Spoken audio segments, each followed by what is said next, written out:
Сәлем, Проспектус бизнес-клубының соңғы жаңалықтарының бірі 23 қыркүйек күні Шымкент қаласында Мегаполис қонақ үйінде клуб мүшелерінің арасында клуб менторы Төребек ағамен бірге кездесу өткен болатын. Кездесу өте жақсы деңгейде өтті.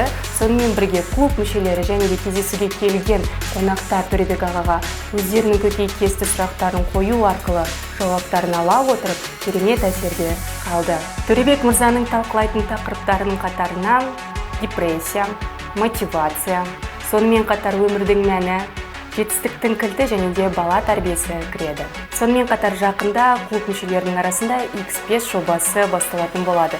Бұл жобада клуб мүшелері не істейді? Демек, өздерінің айлық табысын белгілі бір уақыт аралығында 5 есеге арттыру керек. Егер арттыра алмаса, табысын арттырған бір мүшенің талабын орындайтын болады. Сондықтан да клуб мүшелеріне тек қана сәттілік деп қояйық.